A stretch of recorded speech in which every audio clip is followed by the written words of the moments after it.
Ladies and gentlemen, welcome to the second KDI School Development Talk Series virtual event. My name is Min Jung Yoon from the KDI School of Public Policy and Management, and I will be serving as the MC for today's webinar. Before we get started, please note that today's webinar is currently being live streamed as well as recorded for knowledge sharing purposes. Please also note that today's webinar will be uploaded to the KDI School's official YouTube channel at a later time. For today's event, distinguished speakers from Ghana will give insightful presentations on Ghana's climate change policies. Simultaneous English-Korean interpretation is also being provided for today's event. Please go ahead and set your language interpretation preference in your Zoom settings. Also, please keep your mic muted when you're not speaking. If you have any questions or comments during the presentations, please leave them in the chat and we will address them during the Q&A session after the presentations. Now, I would like to start by inviting our distinguished speakers to deliver their opening remarks. First, Dr. Jin-Soo Lee, Associate Dean of the Office of Development Research and International Cooperation and a professor at the KDI School, will open the session. Please take the floor, Professor Lee. Distinguished speakers, ladies and gentlemen, and to all of our participants on Zoom, good morning, good afternoon, or good evening, depending on your time zone. On behalf of the KDI School of Public Policy and Management, I want to welcome everyone to the second 2023 KDI School Development Talk webinar series. I want to express our sincere appreciation to all of you for your interest and participation in today's event. KDI School's Development Talk series have been hosting policy webinars across developing countries since 2021, selected among Korea's 27 priority partners. We are looking into the environment policy this year. Whether it is about the greenhouse effect or loss of biodiversity, the challenge today would be to find workable solutions or consensus that reflects the realities of both developed and developing countries. Today, we are here to discuss Ghana's responses to the climate change. Korea and Ghana first established diplomatic relations in 1977. Ghana is the second largest country in West Africa in terms of foreign direct investment. It also ranks third in Africa among recipients of Korea's ODA, acting as a bridgehead to Africa and a gateway to West Africa. Ghana has abundant natural resources, which have played an important role in the country's development. Mining is a key sector of Ghana's economy, contributing about 37% of the country's total exports.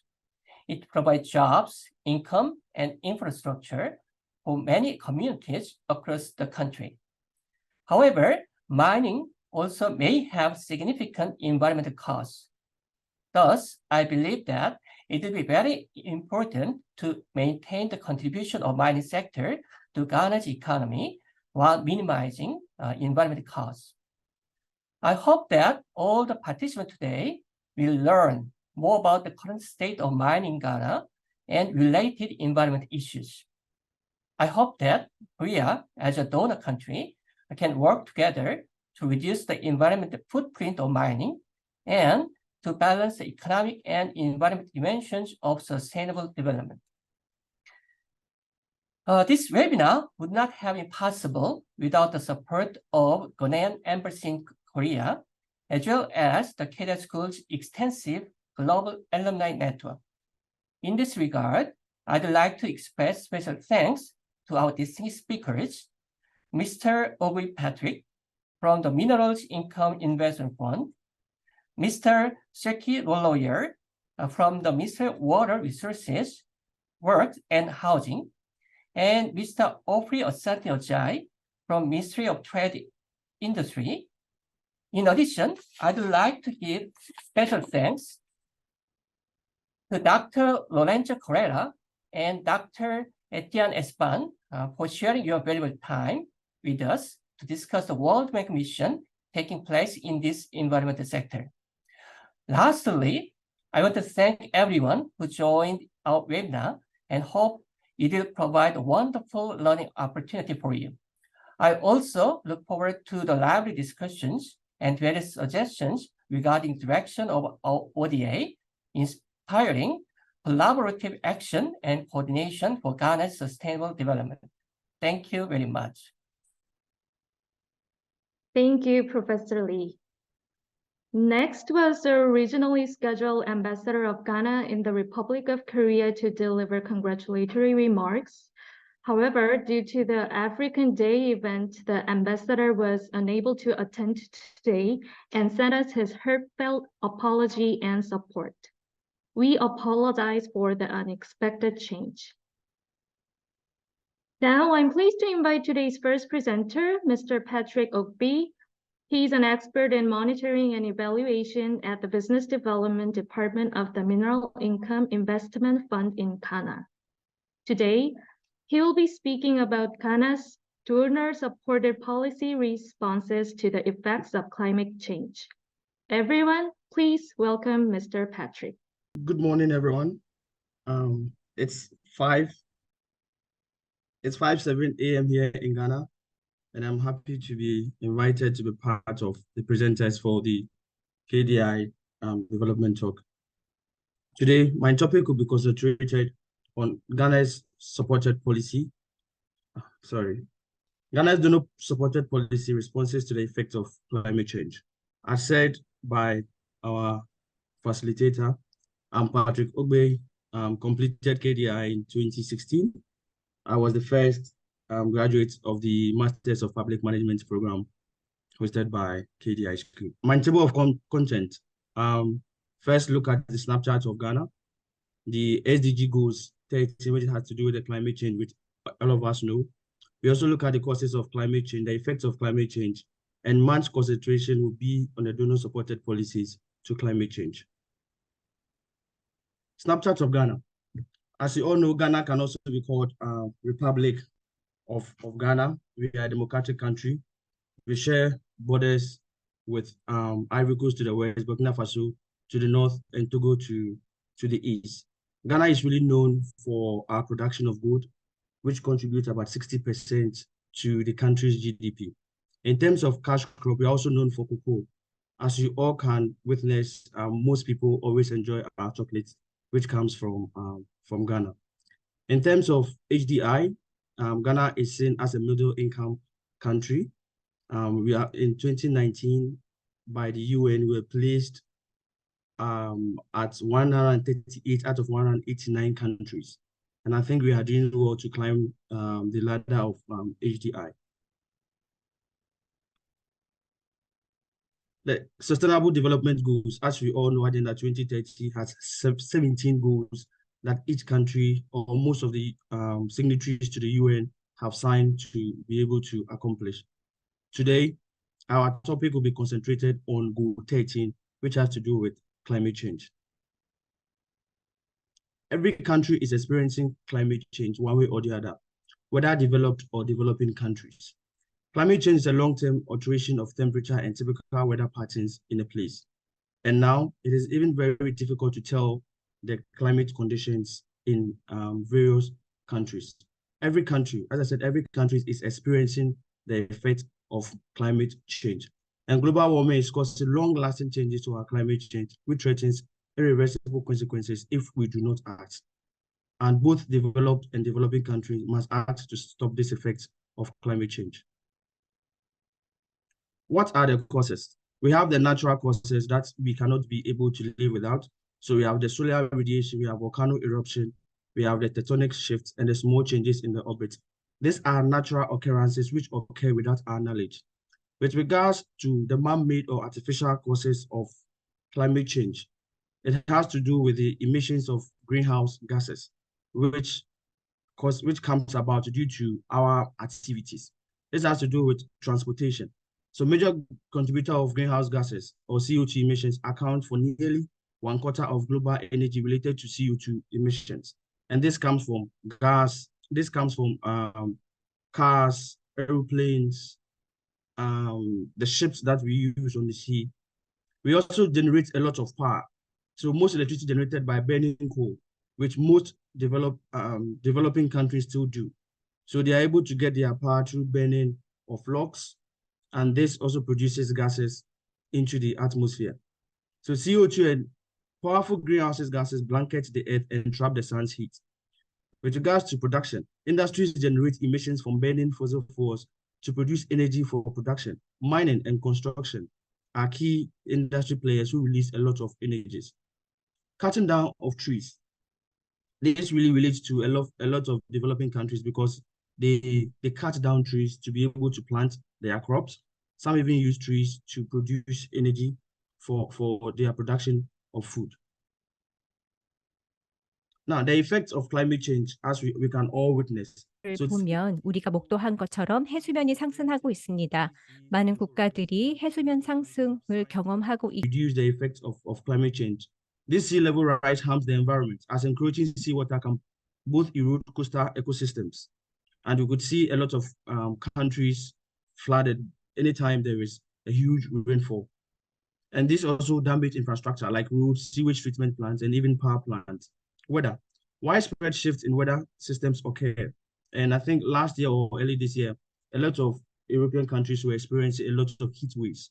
This is really caused by the effect of climate change. Ecosystem. Temperature-sensitive fish and other marine life are already changing migration patterns because of the high 온도 변화에 예민한 그러한 어류들이 영향을 받고 있습니다. 해수면 상승도 마찬가지입니다. 상당히 많은 바다에 사는 동물들이 생존의 위협을 받고 있고 또한 우리의 어업에도 영향을 주고 있습니다. 인간의 활동들도 그 원인이 되고 있습니다. 우리가 여러 가지 환경 오염으로 인해서 병에 걸리기도 하고 아스마라든지 여러 가지 질병에 걸리기도 합니다. 식량 부족도 그 결과 중에 하나인데요. 식량 부족으로 인해서 전 세계적으로 식량의 공급에 차질을 받고 있습니다. 그리고 농업 같은 경우에 전 세계가 온난화가 되어 가면서 우리가 농작물 재배에 영향을 받고 있습니다. 그리고 예측하지 못하는 가축에 대한 영향도 직면하고 있습니다. 오늘의 발표는 정책에 초점을 두고 말씀을 드리도록 하겠습니다. 가나가 어떠한 정책을 가지고 온실가스 저감을 하고자 하는지에 대해서 말씀을 드리도록 하겠습니다. NDC라고 해서 국가가 정책적으로 지정을 한 몇 가지 섹터에 대해서 온실가스 감축과 기후 적응을 하고자 하고 있습니다. 이 중에는 대중교통이라든지 인프라, 토지의 활용과 식량 생산 에너지, 산업, 그리고 수자원 관리도 들어가 있습니다. 이를 위하여 93억 달러에서 155억 달러의 투자가 필요한데 이러한 투자금이 있어야지만 47개의 조치들을 저희가 이행을 하고 있습니다. 54억 달러 같은 경우에는 해외에서 투자를 받을 수 있는 것으로 예측을 하고 있습니다.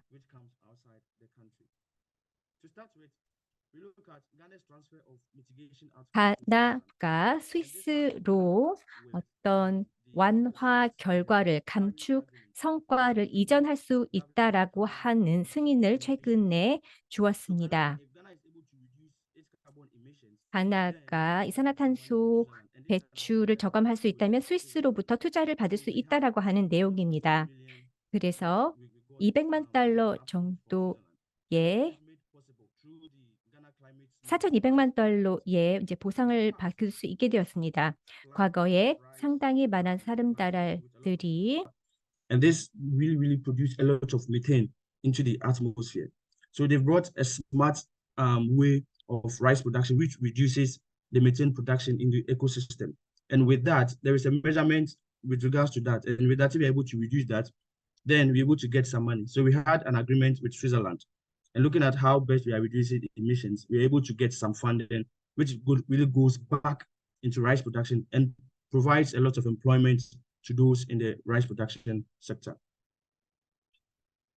The World Bank's Forest Carbon Partnership. Ghana is really known for its cocoa production. As I said, it's #2 in the world. We produce a lot of cocoa. And when it comes to forest, illegal mining also takes place in the forest. We also have people logging or the trees for their source of production or source of heat to produce their food. And this really caused a lot of farm degradation or forest degradation. And with this, the World Bank got in touch with the government of Ghana to see how best to reduce deforestation, to reduce cutting down of trees, to reduce illegal mining. And Ghana received almost 4.8 million for reducing 972 tons of carbon emissions for the first monitoring period under the program. And this program still continues to date. The Forest Investments Program. This is also another program which also has to do with the reduction of deforestation and illegal mining in the high reserve forest. Just as the other slide, this also is prepared with its investment plan. And Ghana prepared its forest investment plan. We came out with a plan on how to reduce deforestation, land degradation, and we were able to get $5 million from the ADB. Down there, we have 3 projects which is still under the investment plan. The project 1 has to do with enhancing natural forest and agroforest landscape, which we received 30 million. The project 2, which is also has to do with engaging local communities in RRD+, enhancing carbon stock, we received $50 million. Currently, we are in project 3, where we are engaging the private stakeholders in this sector to be able to support this plan and reduce the land degradation and land deforestation. The Cocoa and Forest Initiative. In November 2017, Ghana and other countries, Ivory Coast is also known for the production of cocoa. So it's either Ghana or Ivory Coast on the log in terms of countries that produce a lot of cocoa. So what they did was, because people have to go into the forest and cut down trees because before they are able to plant their cocoa, UN came into place, got in touch with these people to find the best way of replacing these cut down trees with other trees. And 20.7 million multi-purpose trees have been distributed since 2018.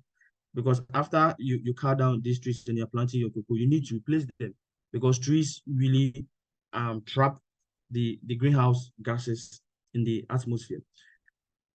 72% of cases when they buy directly, so they've put in measures to be able to track this cocoa that comes from Ivory Coast and Ghana, and they can tell which farm this cocoa is coming from. And this is a monitoring mechanism to be able to find out that yes, indeed, this initiative of replacing back the trees that they cut down is taking place. And this has produced a lot of job employment to people in the cocoa sector. The Green Ghana Project. So the Green Ghana Project also has to do with planting of trees. Now, the government of Ghana, in consultation with other cooperative organizations and other international donors, have come together to plant trees. Every year, we plant between 10 to 20 million trees. And we have corporate organizations coming on board. We have embassies or consulates coming on board to plant trees. And we think trees, in as much as we are trying to reduce the greenhouse effect, we also believe that trees also attract this greenhouse carbon in the atmosphere. And with that, we're able to reduce the effect of climate change. Now, we just last week, the government launched the 2023 edition of the Green Ghana Project, where we are to plant almost 10 million trees in the nation. The Green Employment and Enterprise Opportunities, also called GREEN. So this is in consultation with SNV Netherlands and the European Union Emergency Trust Fund. This green project aims at creating green jobs and promoting the growth of green and circular economy in the country. The project contributes to protecting and restoring the natural environment and reduces harm caused to it. So most of these initiatives by international donors, like the SNV, this is a Dutch initiative in the country. So they provide capital to especially women in the green project. So people who are undertaking business in the green way, and they provide this capital to them to be able to reduce the emissions of green gas in the atmosphere. So we have the program on affirmative finance action for women. This is really targeted for women, and it's financing climate resilient agriculture practices in Ghana. So this is a project empowering vulnerable women, mostly in the remote areas or the rural areas, because that is where most agriculture projects takes place. And they provide them with a low emission, climate resilient agriculture produce and practices. The program is on lending program providing credit lines to local commercial banks, and this is given to SMEs, so the small medium scale enterprises, and it's farmer centered, so it is mostly in the agriculture sector.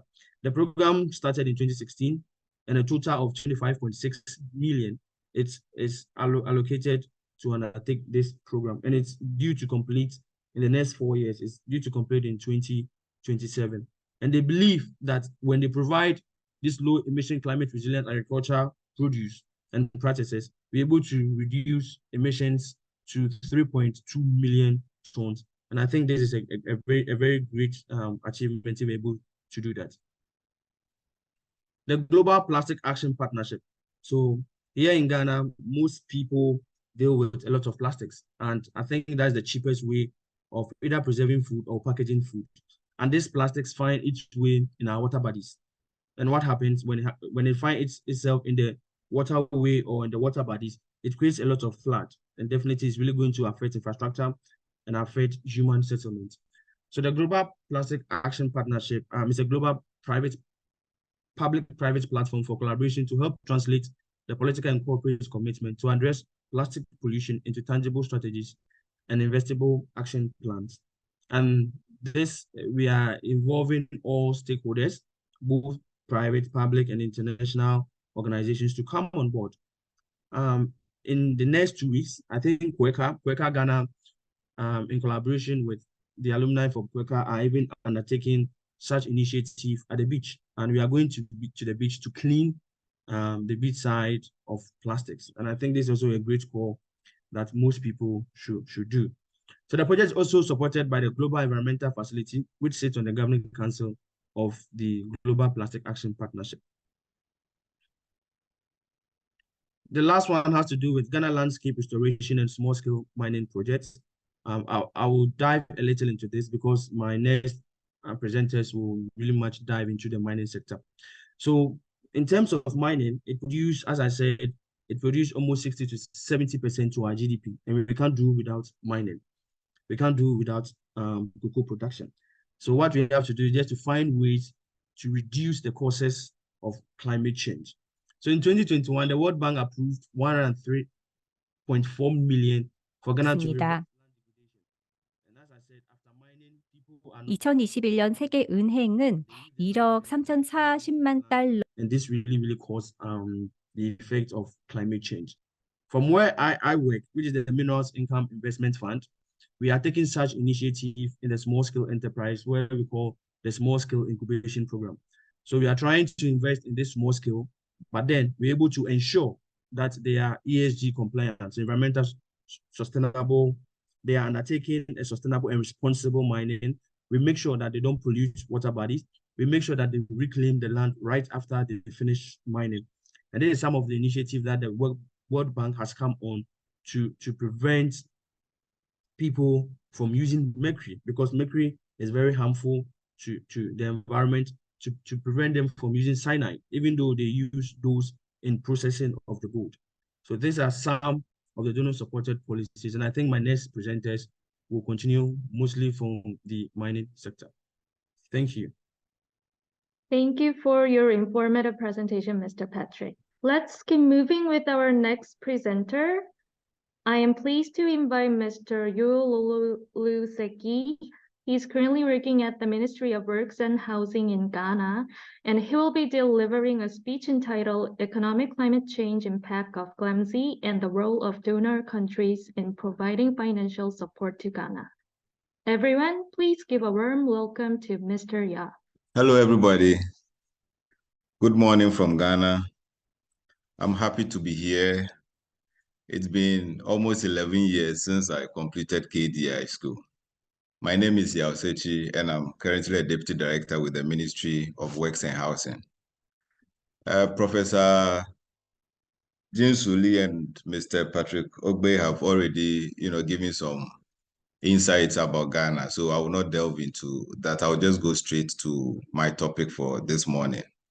My topic is Economic and Climate Change Impact of GLAMC and the role of donor countries in providing financial support to Ghana. This is the outline of my presentation. Firstly, I will talk about GLAMC and mining industry in Ghana. GLAMC is the local Ghanaian parlance for illegal small-scale mining, and it covers mining activities that are done without a license within a forest reserve and in water bodies or close to water bodies. Data from the Minerals Commission of Ghana showed that as of 2013, about 34% of Ghana's gold came from the small-scale mining industry, while the majority of it came from the large-scale mining industry. What is interesting and makes GLAMC a complex issue to tackle is that although the share of the small-scale mining industry constitutes only 1/3 of the total mining industry, it provides direct employment to about 1 million people and an estimated indirect jobs to about 4.4 million people. Meanwhile, the 66% of the large-scale mining industry, which is mostly owned by foreign companies, employs approximately 28,000 people. These are some interesting statistics that I thought I should bring to the attention of the audience to emphasize how important the gold mining industry is to Ghana. As of now, Ghana is the largest producer of gold in Africa. Not only that, out of Ghana's mining exports, gold constitutes or accounts for 96%. And on the average, the gold sector contributes more than 7% to Ghana's GDP. These two figures are excerpts from the Ghana Mining Sector Report available at the Ghana Investment Promotion Council issued in 2022. As you can see, minerals revenue of Ghana, gold constitutes a little over 96%. And if you look at its contribution to GDP between 2018 and 2020, it contributed more than 7%, with 2021 recording just about 5%. Secondly, I'll talk about the economic and climate change impact of GLAMC in Ghana. We cannot talk about climate change without talking about its economic implications for the mining industry. Although climate change is a long-term issue, the economic implications for Ghana, indigenous illegal miners, and their dependents are more immediate. In fact, for many of them, mining may be their only source of income or daily bread. The GLAMC activity therefore presents both an opportunity and a loss to the Ghanaian economy. Whilst it provides some employment opportunities, it is also associated with significant economic losses, including an estimated $461 million in revenue losses and 2.2 billion losses in uncollected taxes. Not only that, the illegal mining industry also causes deforestation, which directly impacts Ghana's ability to mitigate greenhouse gas emissions. GLAMC activities are responsible for releasing an estimated 5 tons of mercury into the environment, which affects the quality of water, leading to a reduction in arable lands for agriculture, as well as loss of biodiversity. The consequences are that Ghana's food security is threatened in the medium to long term. I'm going to show you a few pictures to illustrate the impact of galamsey to our environment. If you look at this picture, we have this Ankobra River in Ghana. There's one on top, the top picture and the bottom picture. If you look at the top picture, it is quite clean. It's very clean, but because of the devastating effect of the galamsey on the environment, that is what has resulted in muddying the water in the bottom picture. This is also another river, another major river in the country, River Pra. If you look at it, the left and the right, you see that the left one is clean. Meanwhile, the one on the right is muddy. These are all the effect of the galamsey menace on the river bodies. And if you look at the far left, that is the effect of the galamsey on the environment and the forest at large. These are more pictures of showing or depicting a destruction of the arable lands. This is the typical forest in Ghana now. And these are how the mining activities are carried out with this kind of implement or tools. I also like to show you how the illegal gold mining activities pose significant threat to deforestation in Ghana. The red stars on the map indicates the gold deposits. As depicted in the middle picture, the dark green areas representing dense forests are diminishing in size, and this reduction is happening in close proximity to the identified gold deposits. This relationship suggests a direct relationship between illegal gold mining activities and deforestation in Ghana. Thirdly, I'll go through some of the policy responses and efforts by our government to address this menace of galamsey.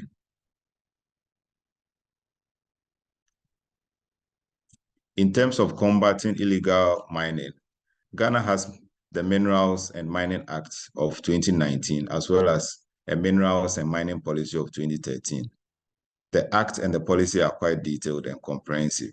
Among others, the Act provides regulations pertaining to land use, mining licenses, regulations to small-scale mining, and penalties associated with the illegal mining. The policy document also provides that small-scale mining does not equate to illegal mining. It demarcates the areas for mining, giving small-scale miners fair market prices, and simplifies the procedures for obtaining licenses. The objective is to ensure that indigenous Ghanaians can benefit from the gold sector while discouraging them from engaging in illegal mining. In 2021, the government also launched what we call the Operation Vanguard. This involved banning of mining activities in forest reserves, placing a moratorium on the issuance of licenses, as well as training of artisanal miners in responsible and sustainable mining practices. I wish to cautiously state that although some efforts have been made by the government in stopping illegal mining, it has not been active in putting in place policies that will ensure the restoration of land or forests destroyed by illegal mining activities. Similarly, it has not been active in providing alternative sources of economic activities or livelihoods. In terms of addressing climate change, the same policy document, that is the Minerals and Mining Act of 2019, the Minerals and Mining Policy of 2013, enjoins miners to obtain license from the Water Resources Commission and the Environmental Protection Agencies of Ghana before they can engage in a mining activity. Aside that, the policy requires mining companies to set aside some funds to, among others, rehabilitate land or forest affected by mining activities. Although our policies are quite comprehensive, some few things that I can suggest to our government to address the galamsey menace is to, one, ensure unbiased enforcement. It is critical for the government to enforce the policy in a fair and impartial manner without favoritism or selective implementation. This, I believe, will ensure that all illegal mining activities, regardless of the parties involved, are addressed and appropriately dealt with. Two, establish operational practices. Besides the policy and the act, implementing clear operational practices and guidelines can enhance the effectiveness of the regulatory frameworks. The third one is to align the policies with climate change and land use policies. It is important to align the mining policies with broader policies addressing climate change and land use. By implementing these suggestions, I believe the Ghanaian government can strengthen the existing policy framework, promote transparency and accountability, and foster sustainable mining practice that aligns with broader environmental objectives. Most importantly, I would like to see more effort from the government towards the restoration of the land affected by illegal mining and the provision of alternative sources of employment for illegal miners. As mentioned earlier, whilst the policy provides for the payment of royalty to the government, it is silent on how much that royalty should go into land restoration. It is essential for the government to provide the development and implementation of sustainable alternative employment programs. This is because creating viable economic opportunities in other sectors such as agriculture, ecotourism, etc., can help transition illegal miners away from illegal mining practices and to other professions. In the absence of alternative sources of employment, it will be very difficult, if not impossible, for the government to combat illegal mining menace. Lastly, I would like to humbly share some ideas on how the developed world can help Ghana. While I acknowledge that significant efforts have been made to address climate change and that each country should put in their best effort to address it in the best possible ways, firstly, I would like to highlight that there might be inadequate support. Let me state again, I would like to highlight that there might be inadequate support directed towards African nations to undertake climate change initiatives. The concern is based on this figure I extracted from a report by the OECD. That is between the year 2020 and 2021. The share of climate-related commitment to Africa was just about 26% as compared to other countries in Latin America, which were receiving about 40%. Secondly, as you are no doubt aware, many of the developing countries are currently struggling with economic challenges post-COVID-19 and are actively in the process of getting support from the IMF to stabilize their economies. Ghana is no exception. From this figure, I wish to show that significant portions of financial support to developing countries, including Ghana, are in the form of loans, that is both concessional and non-concessional. While I agree that there is greater accountability when the support is in the form of a loan rather than a grant, there is also the associated downside to the economic situation of the country, especially where the country has to service its debt. In the specific case of Ghana, 87% of the support it receives to address climate change is in the form of debt instruments.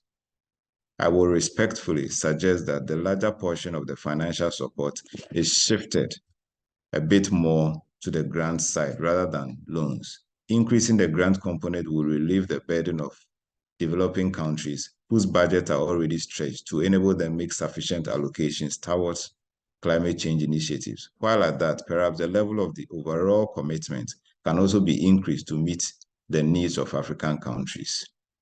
In the context of illegal mining, I would suggest that the financial support should be channeled to 1, capacity building. That is, donor countries can support Ghana in building capacity by funding training programs, workshops, and seminars for government officials, law enforcement agencies, and the judiciary. This, I believe, will enhance their skills, knowledge in identifying, investigating, and prosecuting illegal mining activity. 2, technological assistance. Donor countries can provide financial assistance to Ghana to acquire and implement advanced technologies such as satellite imagery, remote sensing, and geospatial mapping systems. These technologies can help monitor mining activities and identify illegal operations more effectively. 3, strengthening of regulatory frameworks. Donor countries can provide support for the development and enforcement of robust legal and regulatory frameworks related to mining. This could involve financial assistance for conducting studies, drafting legislation, and establishing monitoring mechanisms to ensure compliance with environmental and mining regulations. 4, awareness creation and campaigns. Donor countries can help fund public awareness campaigns to educate local communities, miners, and other stakeholders about the negative impact of illegal mining. These campaigns should also promote sustainable mining practices, and encourage community participation in reporting and preventing illegal mining activities. 5, alternative livelihood programs. Financial support from donor countries can be used to develop and implement alternative livelihood programs for affected communities. These programs can focus on promoting sustainable agriculture, ecotourism, or other income-generating activities to reduce dependency on illegal mining. 6, environmental remediation. Donor countries can assist Ghana in funding environmental remediation projects to restore areas that have been damaged by illegal mining activities. This can involve activities such as reforestation, land reclamation, and water quality improvement. The last issue I'll talk about is collaboration and information sharing. Financial support can be allocated to facilitate international collaboration and information sharing between Ghana and donor countries. This can include funding for joint operations, exchange programs, and the establishment of platforms for sharing best practices and expertise in combating illegal mining. With that said, I want to express my profound gratitude for the invitation to attend upon this platform to make this presentation. Thank you. Thank you for the informative presentation, Mr. Yeo. Next, we'll be hearing our third presenter from Ghana. I'm pleased to invite our third speaker, Mr. Ofori Asante-Agyei. 3, Mr. Ofori Asante-Agyei. He's currently working at the Ministry of Trade and Industry, and today he will deliver a speech discussing mining and climate change in Ghana. Everyone, please welcome Mr. Ofori. Hello. 안녕하세요. Thank you for having me. So as indicated, my name is Ofori Asante-Agyei and a former student of the KDI. I completed in 2015 MDP. It's a pleasure to attend this particular program and to be called upon to deliver this presentation. So my topic is mining and climate change in Ghana. Paradigm shift from mining to sustainable industrialization. So as indicated by Yao, the previous speaker, I would also be touching on the mining sector. So the overview of my presentation. So we have the introduction, we have the impact of mining on climate change, we have shift from mining to industrialization and investment opportunities in the industrial sector. But then because my previous presenters, which is Patrick and Yao, have already touched on the country profile, I would skip that particular section of the presentation and go into the impact of mining on climate change, just to add on to what Yao just presented. So as indicated by Yao, there are two types of mining in Ghana. We have the large scale mining and the small scale mining. So the large scale mining, these are mainly by multinational companies. These are very big companies, like the AngloGold Ashanti, like the Newmont. These are very big foreign-owned companies operating in Ghana. And we have the small-scale mining. These are mainly by indigenous people, locals. They do the small-scale mining. So the activities are also governed by the Mining and Minerals Act. They are supposed to procure a license to operate, and they're also supposed to apply certain measures in their operations. And at its peak, the small scale mining, which are mainly done by locals, employed more than 1 million people. At its peak in 2016 to 2017, it employed more than 1 million people. So it's played a very big role in job creation and also revenue to government. Is a big sector that the government has a keen interest on because of its contribution to the national GDP. But then a certain portion of those involved in small-scale mining, as indicated by Yao, are also involved in illegal mining, which is called galamsey in Ghana, the local parlance. So they engage in illegal mining under the pretext of engaging in small-scale mining. because the small scale mining is a regulated subsector of the mining sector, the small scale.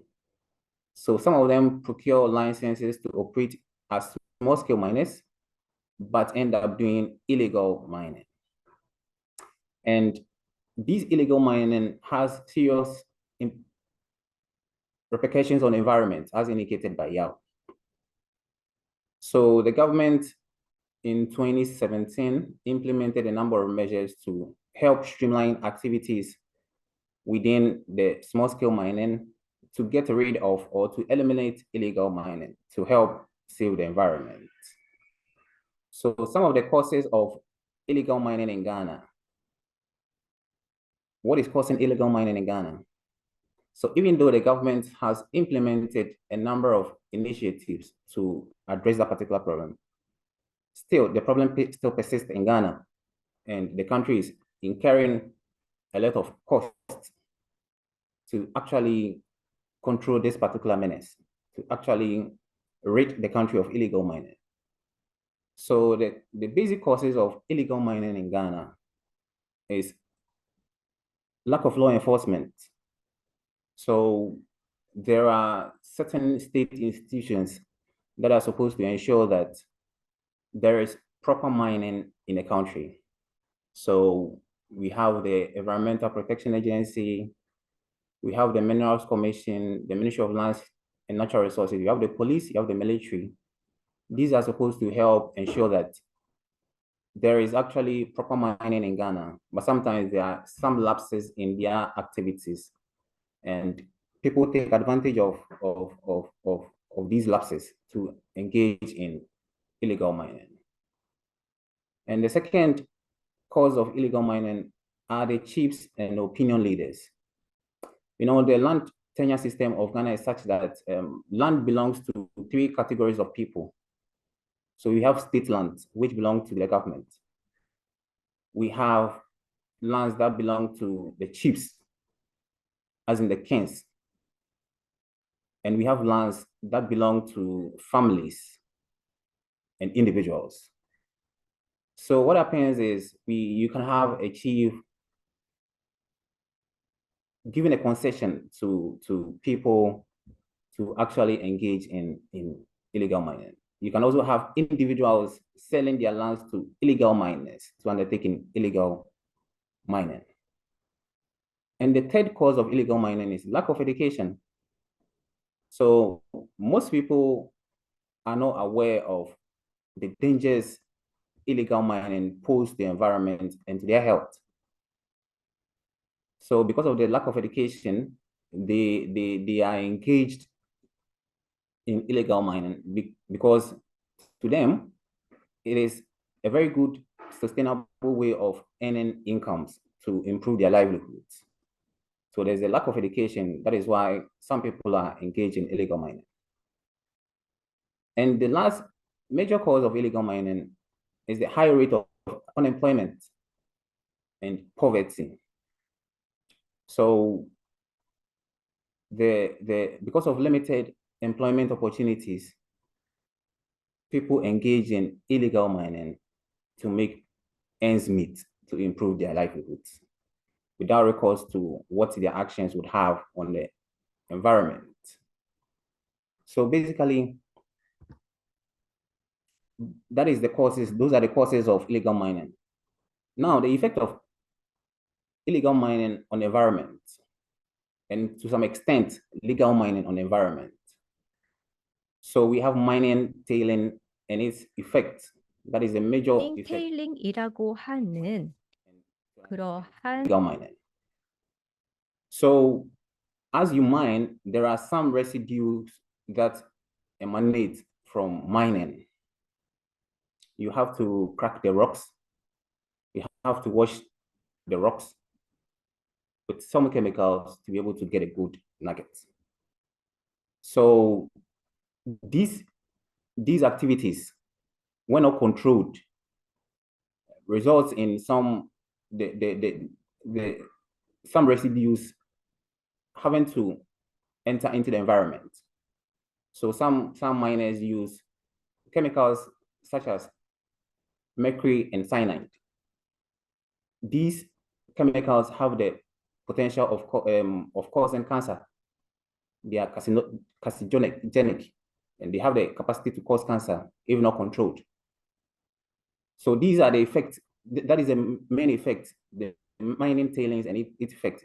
That is one of the major effects of mining on the environment. The second one is erosion and its effect on food security. So mining is predominantly done, particularly within the southern sector of Ghana, in the farming areas and in the forest and around water bodies.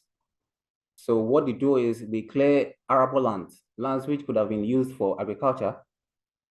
They clear them, they dig them, particularly surface mining, to be able to extract the rocks and wash them.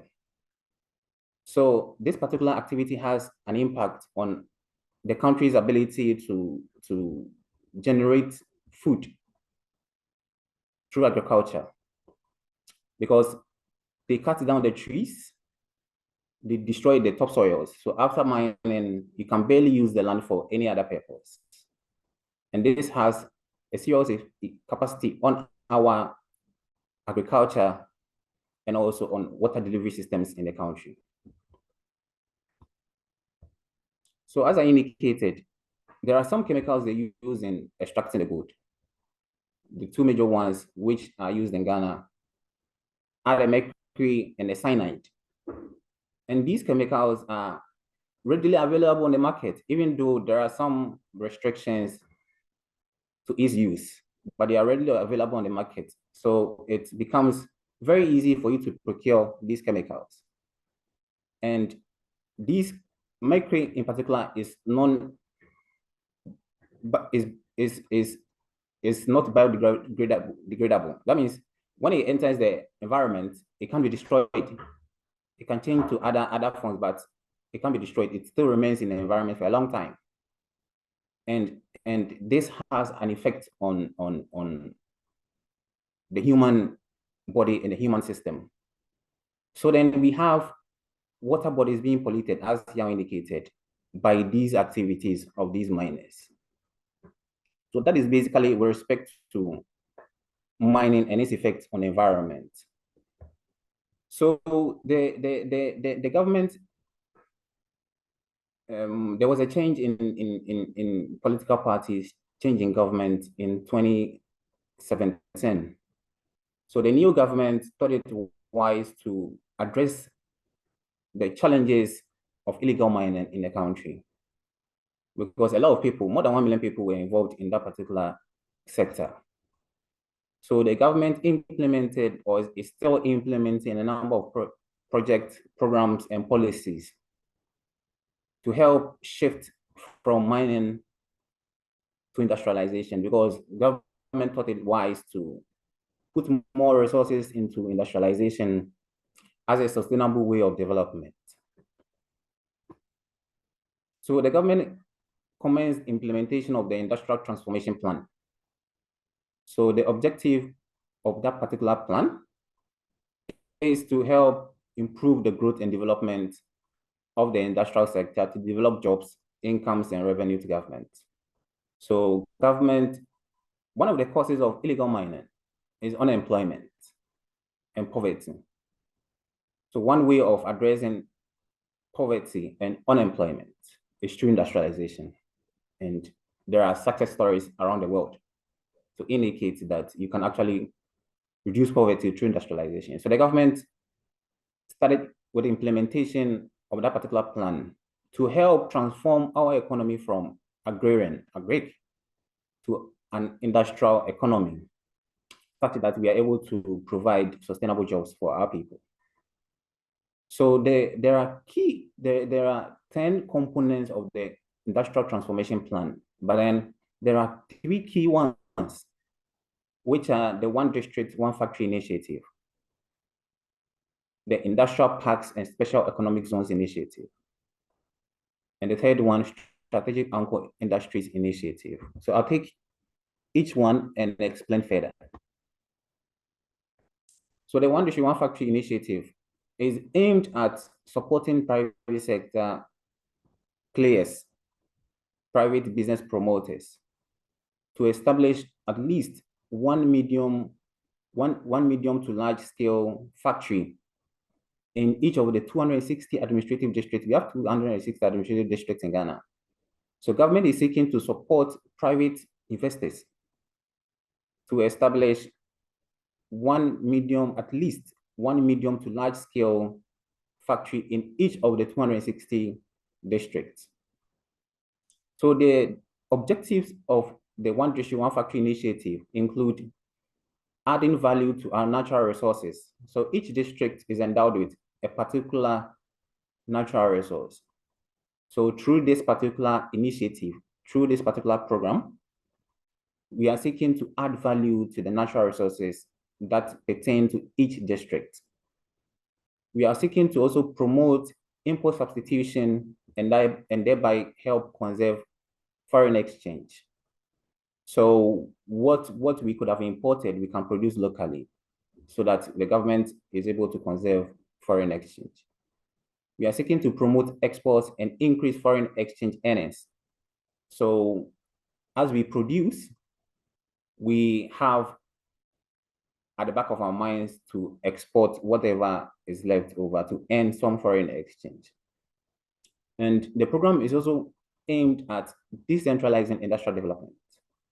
So historically and traditionally, development has been centered around big towns, particularly the capital, which is Accra, the second biggest city, which is Kumasi, and Tamale, and Takoradi. So developments have been centered around these 4 cities. So the government thought it wise to implement this particular initiative to help decentralize development, such that we bring development to the doorsteps of our people, so that they don't have to move from wherever they are located to these big towns to look for jobs. And we as part of the objectives, we are seeking to implement this particular initiative. So since 2017 to date, 2023, May, there have been at least 296 projects or factories which are at various stages of development. So we have 125 factories in operation as of now. 125. They are currently producing. They are currently employing people. They are currently exporting. We have 144 under construction.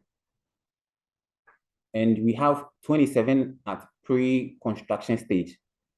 So the 27 at pre-construction stage, they are basically, some of them are speaking to their bankers. Some of them are assembling the requisite licenses and documents to begin operations. There are 27 of them. And as of date, or as of now, since 2017 to 2023, May, a total of 160,823 jobs have been created by these 125 companies in operation. 160,000, at least 160,000 jobs have been created by the companies which are fully operational. So government deems this particular program or initiative quite important to help address the mining, the illegal mining, because if we are able to increase the number of factories, we can then help shift people from illegal mining into factories to improve our industrial performance. So these are some of the pictures of companies which are actually in production. So we have a steel company, B5 Plus Limited. We have Casa Prepo, a local beverages company. We have Ryder Steel, which is into steel manufacturing. And we have Dignity DTRT, which is into textiles and apparel production. We have industrial parks and special economic zones initiative. So the Industrial Park and Special Economic Zone initiative is one of the initiatives that government is implementing to help grow the industrial sector. So what government is seeking to do is to help, with the support of private investors, set aside land banks for industries. So government would earmark specific locations and develop these lands with utilities such that companies can be able to locate in these particular parks. Because studies have shown that when companies, particularly companies of the same cluster, locate in a particular park, there are synergies, there are front and backward linkages, there are benefits associated with having clusters of industries locate at a particular place. So government is seeking to have at least one industrial park in each region. So each region may be, for example, a province in Korea. So government is seeking to establish, with the support of private sector, one industrial park or one special economic zone in each province, such that we can have private companies, private manufacturing entities establishing and operating in these parks. So the biggest of these industrial parks is the Greater Kumasi Industrial City, which is a 5,000 acre industrial park or a special economic zone. It's a special economic zone. So it is located in the middle belt of the country. And the park or the economic zone would have an inland port, a technology and innovation center, in addition to an automotive assembly plant, a financial sector. So this is a complete special economic zone, like we have in maybe Shenzhen in China, for example. So government is seeking to develop this Greater Kumasi industrial city to be a major player out in our industrial development and growth. So this is the map or the layout of the proposed 5,000 acre industrial park or special economic zone.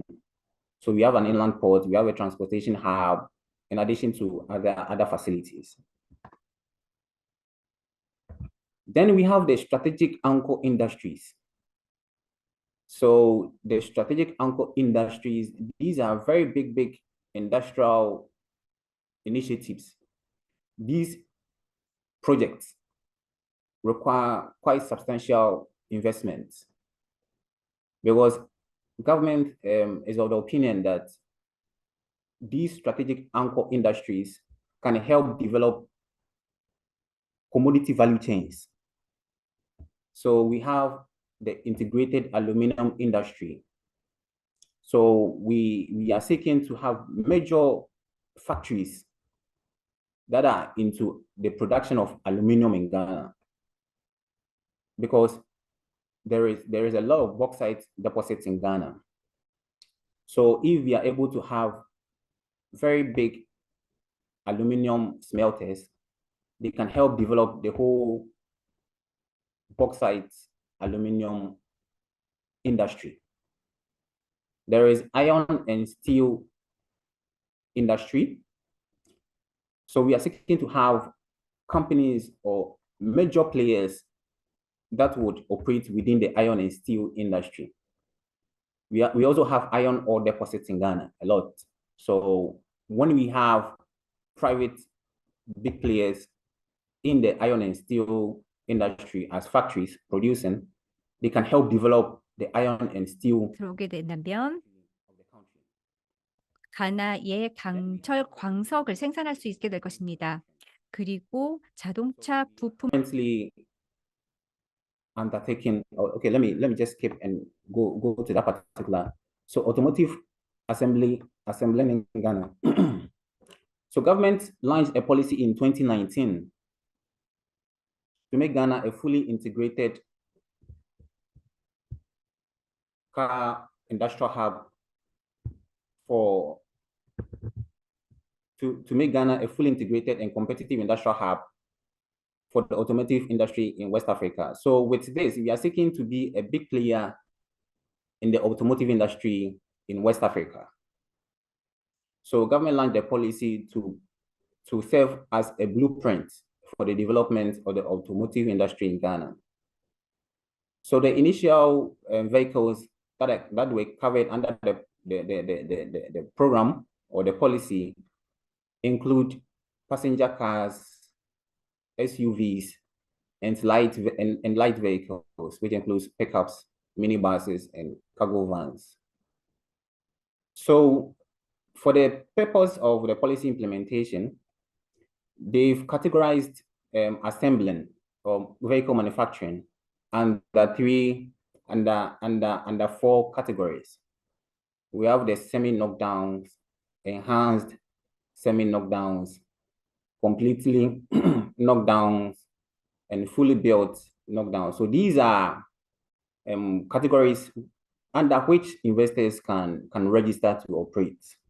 이 네 개 중 한 개의 라이센스를 가지고 We have 6 original equipment manufacturers who have established factories and are actually assembling vehicles in Ghana. So these are Kantanka Automobile, which is a local assembler, an indigenous assembler. We have Kia, which is a Korean vehicle manufacturer. We have Volkswagen, a German automobile manufacturer. We have Toyota Japan. We have Nissan Japan, and Sinotruk, which is a Chinese automobile manufacturer. So under the policy, we are seeking to have at least 50,000 vehicles assembled or produced in Ghana annually by 2025. And we are working seriously to achieve this particular target. So these are pictures of the official commissioning of Kia assembling plants in Ghana, which was done in early part of this month. So we have our president inspecting some of the newly assembled vehicles and a showroom displaying some of the newly assembled vehicles and the factory floor where production is actually happening. So then let me just end by presenting some investment opportunities in the industrial sector. So opportunities currently exist in agro-processing. We are looking to have investors in the agro-processing subsector of industry. So Ghana is endowed with a lot of natural resources, which includes agric products. So we are seeking to have investors to help process these agro products. We are also seeking for investors in pharmaceuticals. So Ghana is a strong, very strong, if not the strongest player in the pharmaceutical industry in West Africa. We have a competitive advantage in the pharmaceuticals industry in West Africa. So we are seeking to boost or increase investment in the pharmaceutical sector. As I indicated, we are also seeking to have investors in automobile assembly and components manufacturing. And components manufacturing is dear to our heart because we can use Ghana as a launch pad, produce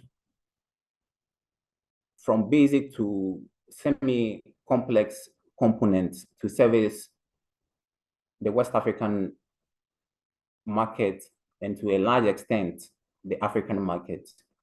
Through some preferential trade agreements we have with our trading partners, we are seeking to have investors produce these components and parts and export to other countries. There are also opportunities in the textiles and garments industry. And we have an industrial park that is especially or specifically dedicated to investments that are textiles and garments related. There are also opportunities in iron and steel.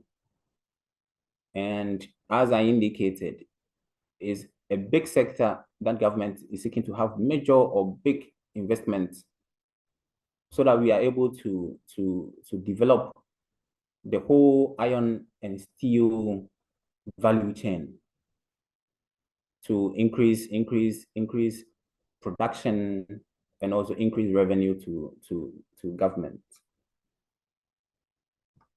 So that is basically what government is doing to ensure that we actually move from mining, particularly small scale and illegal mining, to industrialization, such that we are able to develop in a sustainable way and manner.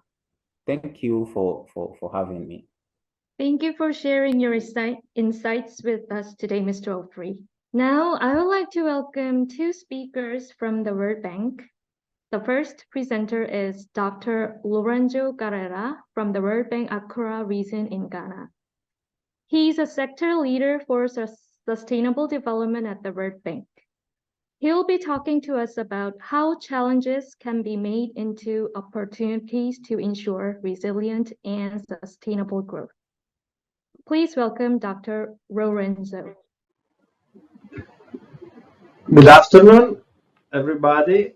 And let me start by thanking the KBI School for this invitation. It's an honor for me to be here with you, at least virtually, to discuss about climate change and Ghana's development. Please excuse me for recording this video and not being with you virtually or physically. Unfortunately, the timing didn't work for me. But I really wanted to take the opportunity to present our work on Ghana and specifically on how to turn the challenges of climate change into development opportunities for more resilient, sustainable growth in Ghana. So what I'm going to present today is about a recent report that we have completed in Ghana, which is called Country Climate and Development Report. What are these type of reports? These are new diagnostics that explore the interlink between climate change and development. They help country prioritize the most impactful actions that can foster a low carbon transition and boost resilience, while delivering on the broader development goals. So CCDR built on data, on rigorous research, and identify priority action to support the transition.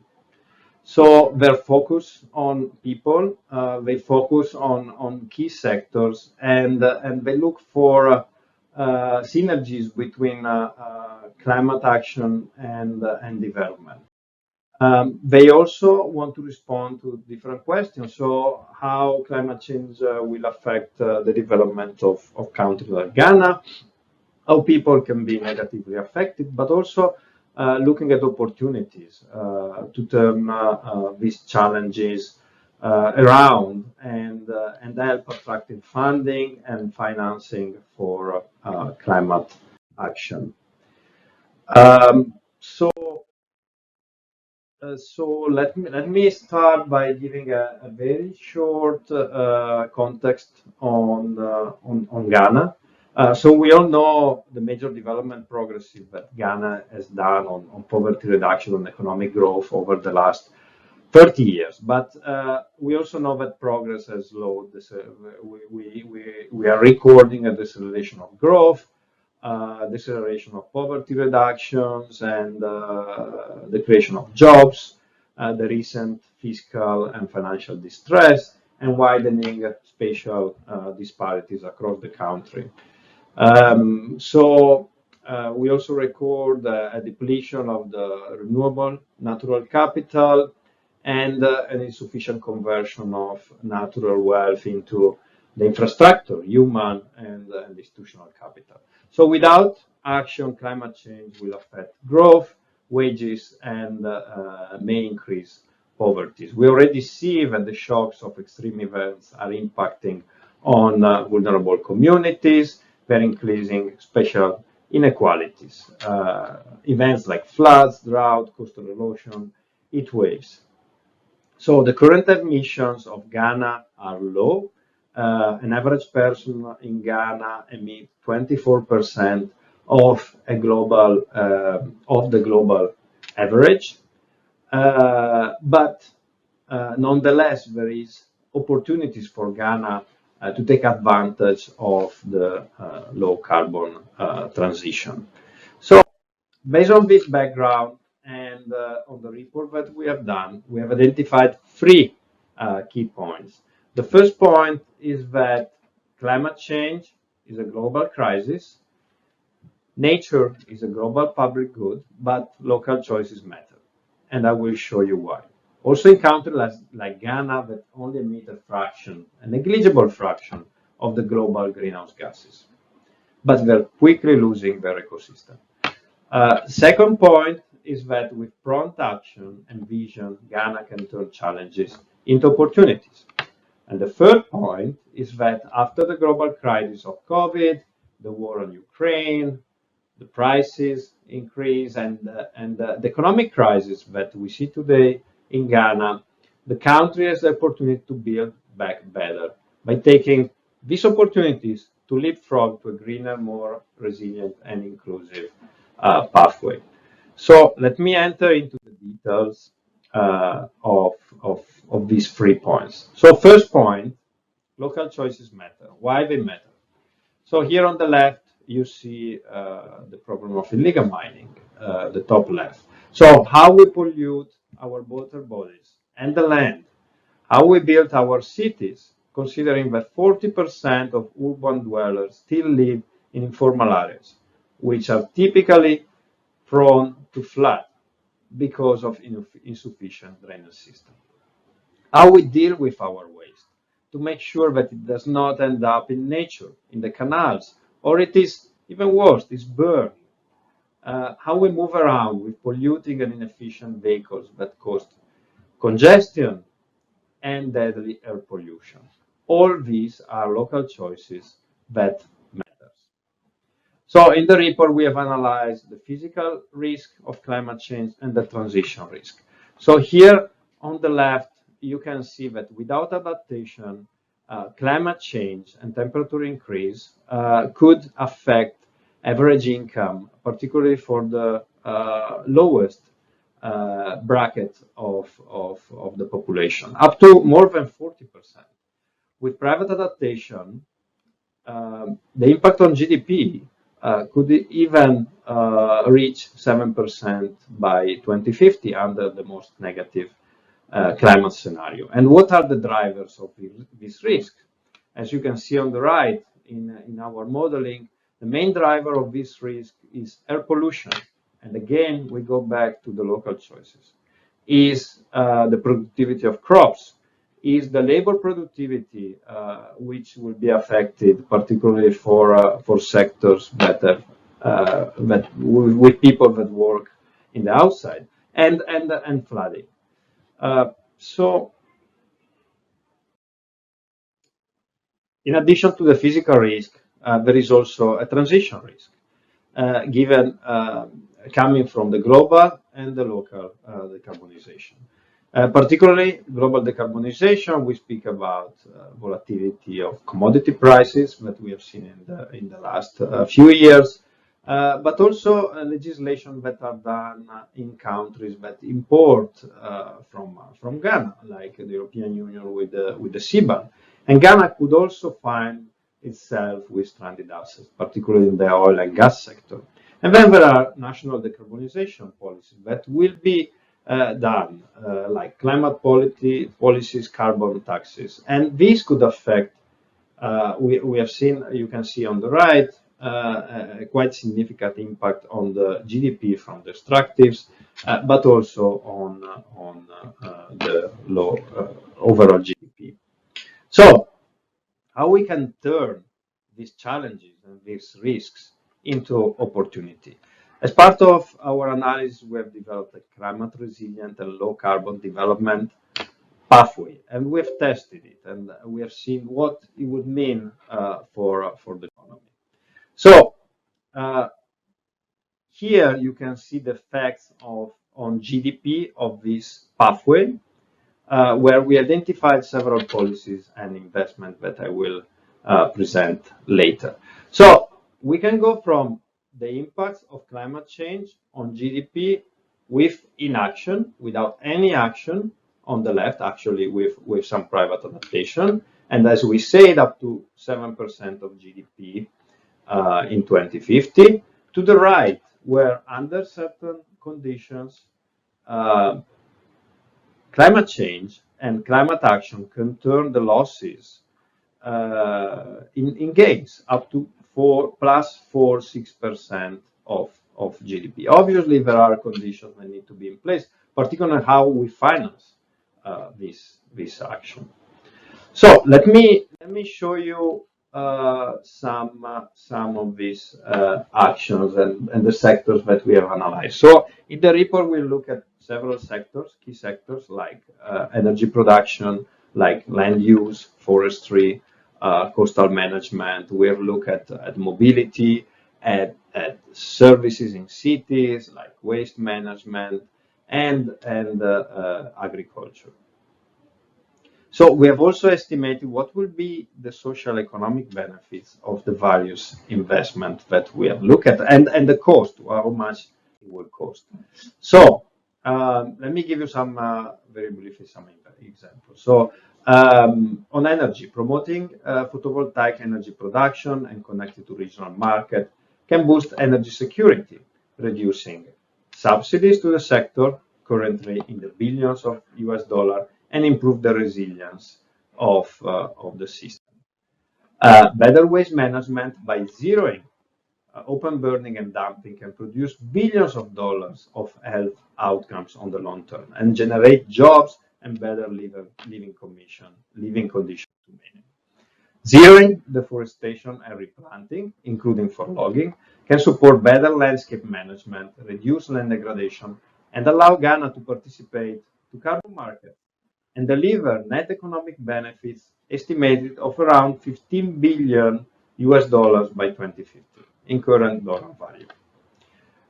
Irrigation and climate smart agriculture can deliver better food system that can increase food production, increase food security, reduce vulnerability to shocks, being droughts of market prices, and create jobs in rural areas, adding net benefits of almost estimated 20 billion in 2050 in current dollar value.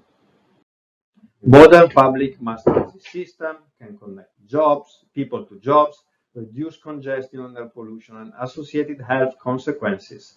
It could help mitigating more than 200,000 avoidable deaths per year due to external air pollution.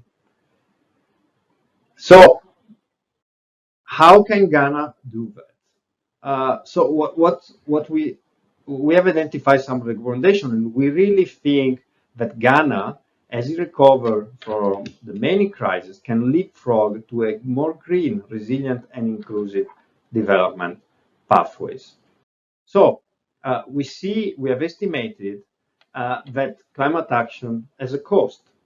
But this cost, which is around 2-3% of the cumulative GDP up to 2050, can have very large benefits, which can double the cost of action. But obviously, financing now is constrained. So, what can Ghana do in the immediate term? So in the immediate term, we recommend to build institutional capacity and legal framework. For example, having a law on an overall legal framework on climate change, which is not present at the moment, or developing a green taxonomy, which can help unlock private capital, and start preparing bankable green projects. Revisit on the fiscal side the incentive schemes and the corporate taxes based on green outcome, and we are working with the government on fiscal reform policies on environmental outcomes. Supporting a more conducive business environment, broaden safety net to help vulnerable people to absorb shocks, and exploit the new development bank and development finance for climate sensitive sectors. In the short term, before 2030, coming out of the economic crisis, Ghana should continue building sound macroeconomic management while laying the foundation for the low carbon transition. And here, it could focus on sector that requires larger investment like energy and transport, while continuing to investing on agriculture, on irrigation, on climate smart agriculture, on forestry, water resource management, coastal areas, urban development, and waste management. So on the longer term, obviously after 2030, Ghana needs to regularly review the strategies, considering changing in technologies, because technologies are changing very fast. The cost, the affordability, and the climate trajectory. So let me conclude by reiterating the key messages of this presentation. So climate change is a global crisis, but local choices matters. Also in countries like Ghana that only emit a negligible fraction of greenhouse gases, but are quickly losing their ecosystems. Second, prompt action and vision can turn challenges into opportunities. And third, after the different crises, COVID, Ukraine, economic crisis, Ghana has the opportunity to leapfrog and build back better to a more green, resilient, and inclusive pathway. Let me conclude by also saying that the best option for Ghana to address climate change is to recover from the crisis and change the development paradigm to grow more sustainably, equitably, and fast, with well-functioning markets and strong private sector. Climate actions, at the end of the day, are just good development actions that can direct the country towards a sustainable development pathway. You can find the report at this link. It's available, it's publicly available, you can download it. So thank you very much for your attention, and goodbye. Thank you for sharing your insights with us today, Dr. Lorenzo. Next, I want to welcome our second speaker from the World Bank, Senior Climate Economist, Dr. Etienne Espana. His topic is on how countries are exposed to climate change and climate policies on a multidimensional level. Please welcome Dr. Etienne. Thank you. I hope you can hear me well. Yes. And good afternoon, good morning, everybody. Thanks again for this invitation. I'm very pleased and honored to be able to speak today. 이라고 생각을 합니다.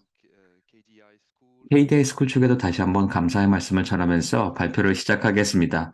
오늘 발표 잘 들었습니다. 제 발표는 좀 글로벌한 측면의 말씀을 드리겠습니다. 물론 중간에 가나 이야기도 좀 나올 겁니다. 제가 말씀드리고자 하는 거는 국가들이 기후 변화. I will finish the presentation with two initiatives that were just launched by the World Bank on how to tackle this problem, both analytically but also in a more policy-oriented way. So I will start with the question of green financial sector interventions. So as was emphasized, I think, by the two previous presenters, either on the industrial policy side, but also on the different recommendations of the latest CCDR reports, there's a question of how to finance this sustainable pathway for Ghana and for many other countries. And so for this, there are different potential financing instruments. Usually, this graph is quite well known. It comes from the annual climate policy initiative reports on climate finance, and you always see that important gap in global climate finance between what is currently financed and what should be financed in some Paris-aligned scenario. But you have to complete this graph by a graph that more granular, that shows the inequality in terms of access to climate finance globally, where you see Western Europe and the US having the most of the receiving the most of the climate finance currently, while access to climate finance in Africa, Latin America, or Asia being much more difficult, and also the share of private and public being quite different in Africa and Latin America and Asia. So with quite a few private climate finance in Africa, for example, and that links to the previous presentation. 있지를 않죠. 이것이 하나의 문제라고 볼 수 있고, 이전 발표자께서도 이 부분에 대해서 말씀을 하셨습니다. 신흥국에서 어쨌거나 저탄소 전환을 하기 위해서는 다각적인 도전 과제가 있습니다. 그래야지 클라이밋 파이낸싱이 제대로 작동을 할 수가 있을 겁니다. 먼저 고용, 생산, 수출, 그리고 정부의 세원 등에서 모두 탄소 다소비 제화에 집중이 되어 있다라는 겁니다. 그리고 두 번째로도 탄소 전환을 해야 되는데 대부분 수입에 의존을 하고 있다는 것이 큰 문제라고 할 수 있습니다. 저탄소 전환을 하는데 저탄소 상품에 대한 거는 다 수입한다라고 하면은 이거는 문제가 될 수 있겠죠. 궁극적으로 국내 경제에 대해서는 안 좋은 영향을 줄 수 있고 저탄소 전환이라는 게 그렇게 좋지 않을 수 있습니다. 그리고 마지막으로 국내 자금 현황 부족에 대해서 아까 말씀을 드렸습니다. 각각 이산적인 요소에 따라서 문제가 더 가중될 수 있다라고 말씀을 드려야 될 것 같습니다. 모든 국가들 그리고 대부분 신흥국과 개도국들을 살펴보게 되면은 유사한 문제를 상당히 많이 가지고 있습니다. 예를 들어서 초기 거시경제 상황을 보게 되면은 아예 좀 바뀔 필요가 있는데 그러지 못하는 경우가 상당히 많이 있죠. 예를 들어서 경상수지라든지 예산수지라든지 공공부채라든지 구조적 외부 의존성이라든지 이런 문제를 안고 있는 경우가 상당히 많이 있습니다. 초기 환경적인 조건도 살펴볼까요? 에너지 생산이라든지 효율성, 에너지 전반적인 믹스에 대한 구조적인 문제라든지 아니면은 에너지 생산할 때에 대한 문제, 그리고 환경 영향의 종류 등 각각 다양한 문제가 있을 것이라고 생각을 합니다. 하지만 저탄소 경제로의 성공적인 전환을 위해 필요한 요소를 살펴보자면은요. 각각이 이산적인 요소를 먼저 살펴볼 필요가 있습니다. 대부분 신흥국들이 저탄소 전환을 하게 되면은 보시는 것처럼 경상수지 적자를 경험을 하고 있습니다. X축과 Y축을 각각 비교해서 한번 살펴보겠습니다. 보시게 되면은 경상수지가 흑자, 적자에 대해서 표시를 잘 해놨습니다. Y-axis, the present value of external debt as percentage of exports plus primary income. So you see that most EMDs enter the low carbon transition with current account deficits, and that includes Ghana. 경제로 전환을 하게 되면 경상수지 적자가 있다라는 겁니다. 가나도 여기에 포함이 되어 있습니다. 빨간색 안에 가나가 들어있다라는 거는 지금 사실인 것 같고요. 그리고 경상수지 흑자를 하는 경우는 거의 없다라고 보시면 됩니다. 그리고 거의 50% 이상의 국가들이 부채 부담이 100% 이상입니다. 외부 취약성이 증가하고 있고 전환과 관련되어 있는 외부 부채만 증가하는 모양새가 될 수 있다는 겁니다. 두 번째에 대해서 한번 말씀을 드려보겠습니다. 각각 영역별로도 쪼개볼 수도 있을 것 같습니다.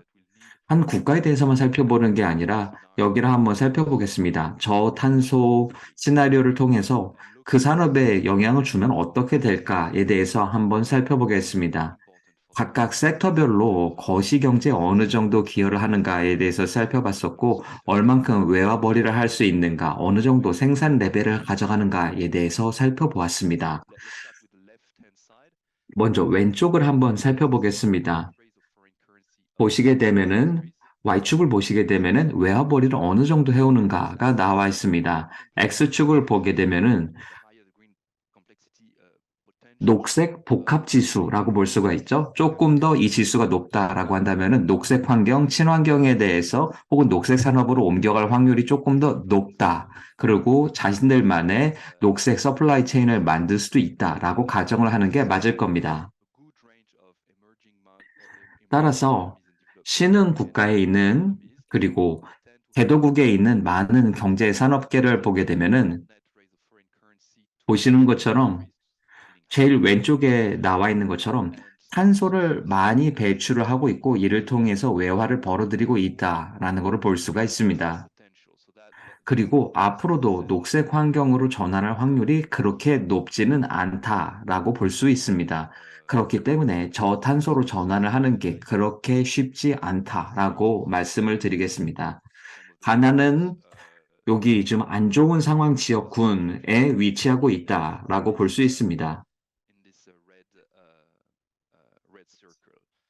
여전히 빨간색에 위치가 되어 있다라고 볼 수가 있겠죠. 오른쪽 그래프를 보시게 되면은 좀 재정적인 요소와 관련되어 있습니다.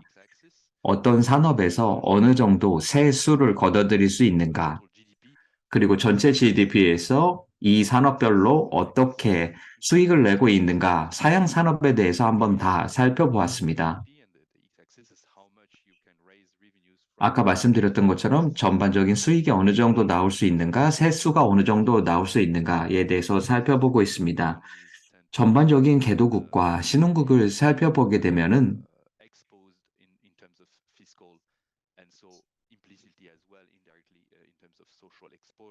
여기에 대해서 사회적인 익스포저가 상당히 높다라고 볼 수가 있겠습니다.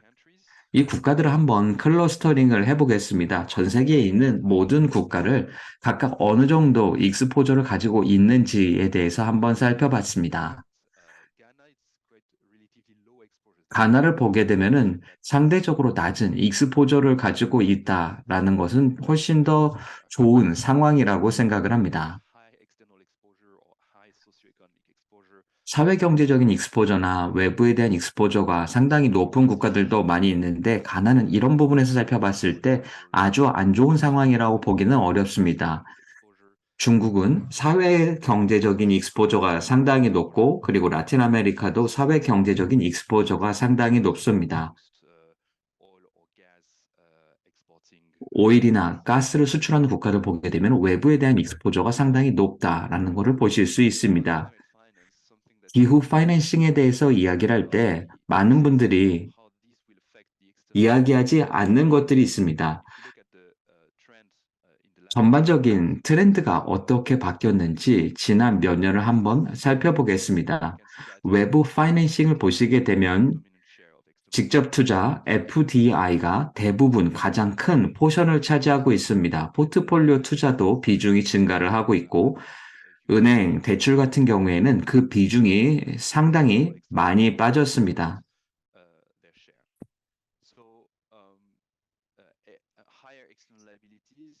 따라서 외부에 대한 차관이 상당히 많아지면은 부채 서비스 부담이 많이 증가할 수 있겠죠. 예, 물론 지난 10년간 증가분을 비교해 봤을 때 1990년대 말보다는 상황이 좋기는 합니다. 하지만 많은 국가들이 외환 보유고를 증가시키고 있고 외환 위기에 대해서 준비를 하고 있습니다. 따라서 전반적인 경제 상황을 살펴봤을 때 외부 파이낸싱에 대한 쇼크가 있다라고 하더라도 이 부분에 대해서 잘 견딜 수 있을 것으로 분석을 하고 있습니다. 월드뱅크의 애널리티컬 툴이 있는데 이 부분에 대해서 말씀드리겠습니다. 이전 발표에서 나왔던 내용을 어떤 툴에 기반을 둬서 개발을 했는지에 대해서 말씀드리겠습니다. FSMAT라고 해가지고요. 저희가 거시 경제를 분석하는 도구가 있습니다. 거시적인 경제 역학이라든지 그리고 여기에 대해서 재무적인 측면까지 한 번에 살펴볼 수 있도록 구성이 되어 있습니다. 일반적인 서사를 보게 되면은요, 그린 파이낸싱이 딱 시작한다라고 하면 어떻게 될까요? 그린 파이낸싱 툴이 갑자기 막 사용되고 그리고 무조건 저탄소 전환이 잘 될 거다. 이게 이네이블러 역할을 해서 우리에게 큰 도움을 줄 거다. 예를 들어서 국가개발은행이라든지 아니면은 녹색 차관이라든지 이런 게 있기 때문에 우리가 녹색 전환을 할 수 있을 것이고 생산량이 증가하면서 더 나은 일자리를 만들 수 있을 것이다. 이렇게 생각하시는 게 일반적입니다. 아까 말씀드렸던 국가 수준의 개발은행에서 저탄소 프로젝트를 위해서 차관을 마구마구 해줄 수 있을 거다. 이렇게 생각을 하실 겁니다. 경성 차관이라든지 아니면은 간접적으로 은행에다가 차관을 해주기 때문에 은행에서도 대출이 많이 나올 거다라고 가정을 하게 됩니다. 그렇게 되면은 이산화탄소 배출량도 줄어들 거다. 이렇게 생각을 하고 우리가 하고 있는 활동들 때문에 성과가 좋을 거다라고 가정을 하는 게 일반적이에요. 그런데 우리가 이 도구를 잘 사용하지 않으면 문제가 될 수도 있습니다. 어떻게 보면 거시적으로 아주 강력한 한방 안 좋은 여파를 가져갈 수도 있습니다. 보시는 것처럼 수입 위주의 저탄소 전환을 한다라고 했을 경우에는 경상수지 적자를 가져올 수도 있고요. 그리고 나중에는 국제수지 같은 경우도 적자가 날 수 있고, 그리고 금융적으로도 취약성이 굉장히 높아질 수 있습니다. 매크로한 영역에 대해서 아주 큰 영향을 줄 수도 있다라고 저는 말씀을 드리고 싶습니다. 따라서 우리가 해야 될 거는 제대로한 도구를 가지고 명확하게 평가를 진행을 할 필요가 있습니다. 어느 정도 그냥 자금을 투자해야 되는가, 어느 정도 프로젝트에 투자를 해야 되는가 하는 게 아니라요. 클라이밋 파이낸싱을 통해서 어떠한 거시경제적인 영향을 가져갈 수 있을 것인가에 대해서 명확하게 특정하게 국가의 컨텍스트에 맞춰서 평가를 진행할 필요가 있습니다. FSMAT이라는 도구에 대해서 소개를 드리겠고, 이를 통해서 통합적으로 평가를 하는 게 상당히 중요합니다. 가능하면 많은 요소를 잘 살펴보는 게 좋을 거고요. 피해 저감이라든지 국제 수지의 지속 가능성, 재정적 지속 가능성, 사회 환경적인 지속 가능성을 모두 다 살펴볼 필요가 있습니다. 이산화탄소 그리고 온실가스가 줄어들었을 때 이 모든 요소에 대해서 어느 정도 효과가 있는가에 대해서 살필 필요가 있겠습니다.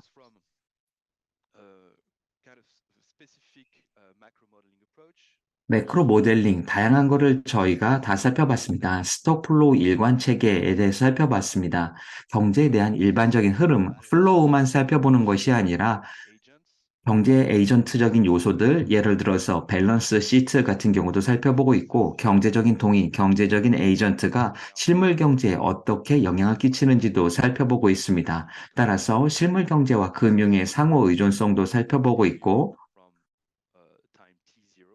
그리고 그냥 경제라는 것이 아예 분리되어 있는, 이론과 실물이 아예 분리되어 있는 균형론적인 관점에서 보고 있지는 않습니다. 즉, 불균형론적인 아주 거시적인 역학성이 작용하고 있다라는 것을 저희가 고려를 하고 있습니다. 그 다음에 구조주의적인 접근을 취하고 있습니다. 한 국가의 구조적인 어떤 접근 방식이 거시 경제를 결정할 수 있다라는 모든 것들을 다 합쳐서 살펴보고 있습니다. 개도국가 신흥국 100여 개국 이상에서 이 도구를 사용을 하고 있고, 스톡 플로우 일관 체계 등을 잘 사용을 해서 통합적인 평가를 진행을 할 수 있고, 이 도구 같은 경우에는 상당히 사용자 친화적으로 되어 있습니다. 따라서 외부 유저나 아니면 클라이언트 국가도 여러분들이 파라미터를 잘 활용할 수 있도록 구성을 해 놓았습니다. 지금부터는 마지막 이니셔티브로 넘어가 보도록 하겠습니다. 월드뱅크에서 최근에 정책적인 도구로 나오는 것이고, 이것이 역량 강화를 위해서 만들어진 것입니다. Coalition of Capacity for Climate Action이라고 부르고 있는데요.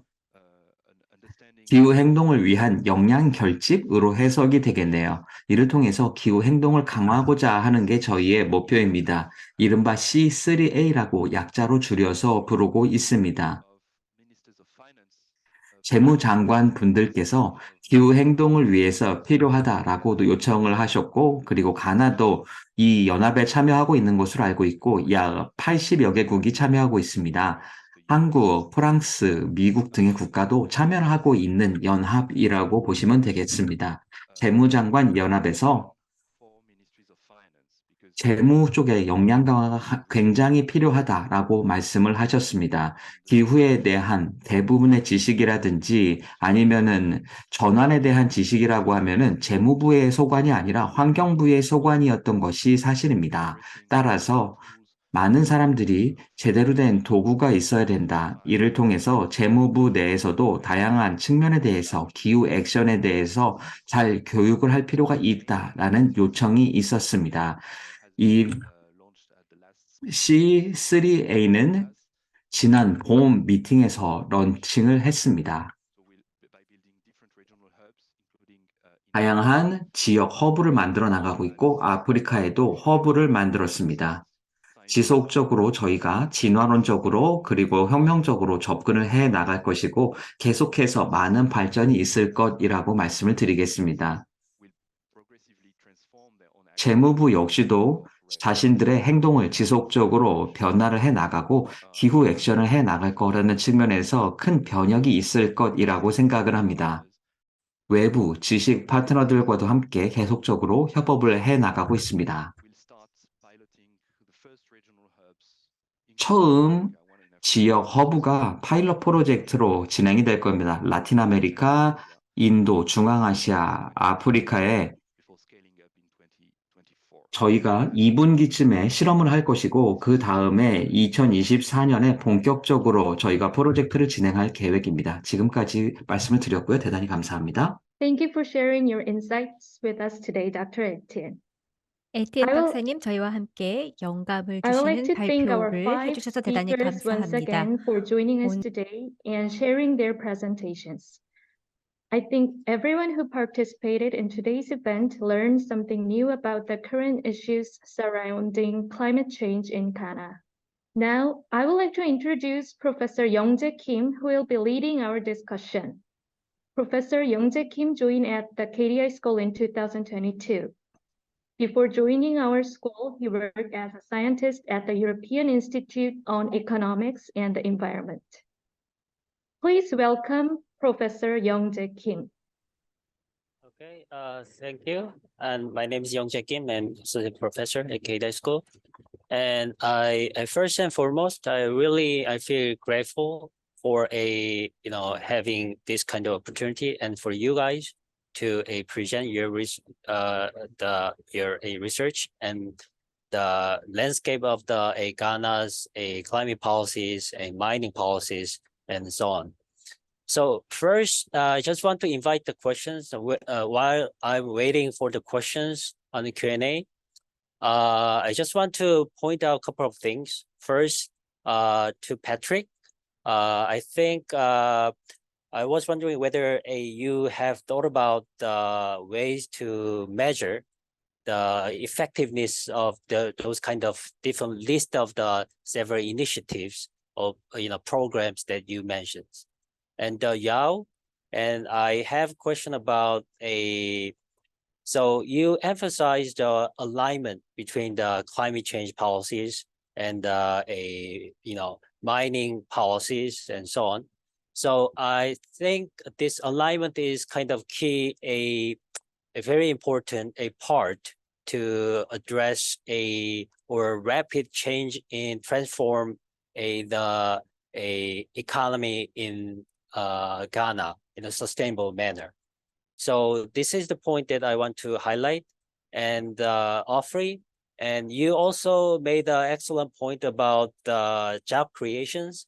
And at this point, I thought about this thing comes to my mind about carrots and sticks.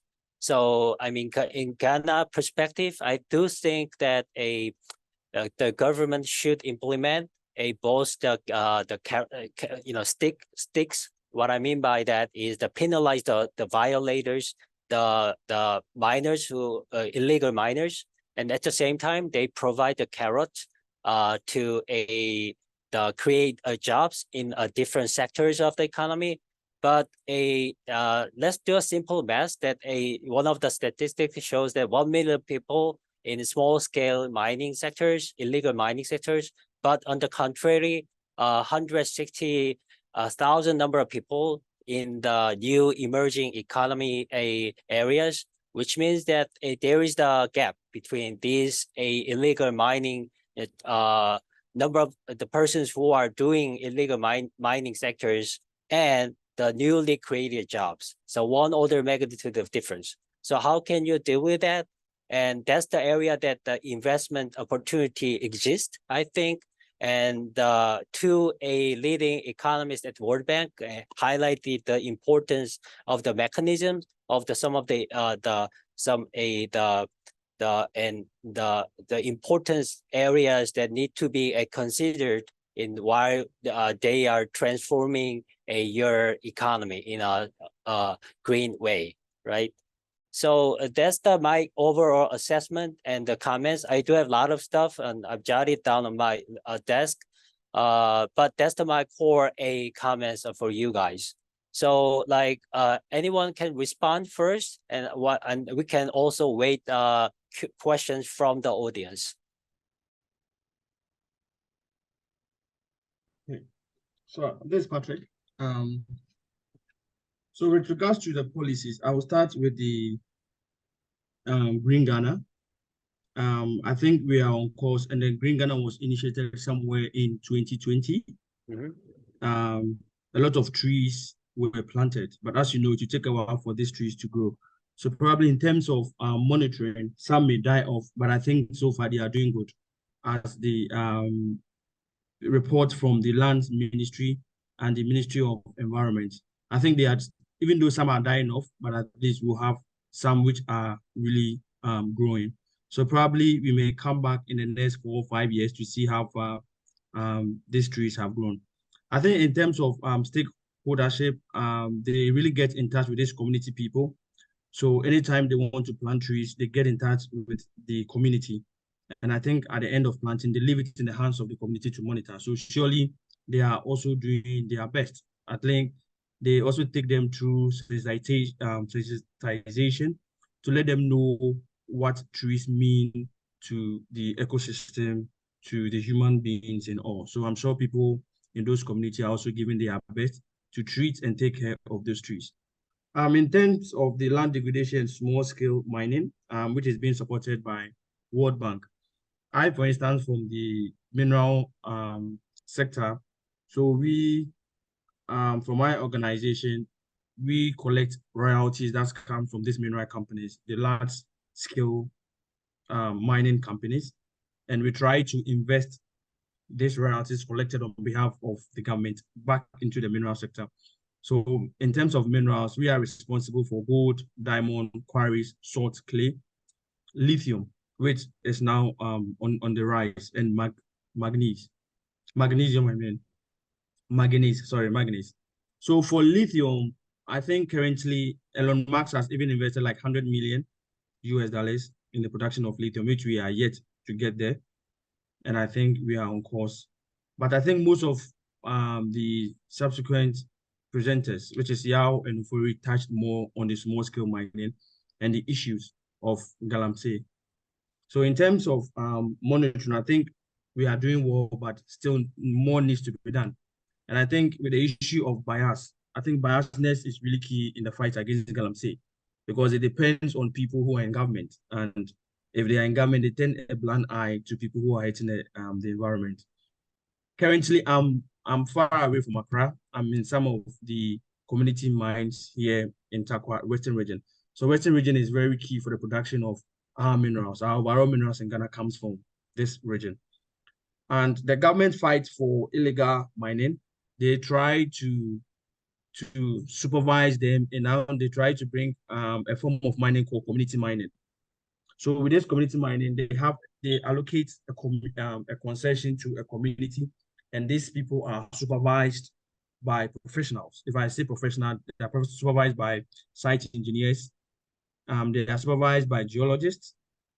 They have the EPA on board. So for you to even get the license to mine, you have to go through the Environmental Protection Agency. You must have a plan on how you treat your tailings, how you are not going to hurt the water bodies. You also have to have a certificate even from the water company on how you are going to treat the water. And I can say for a fact that even the large scale mine like Anglo Gold Ashanti and Newmont, they still fight illegal people. They still fight community people.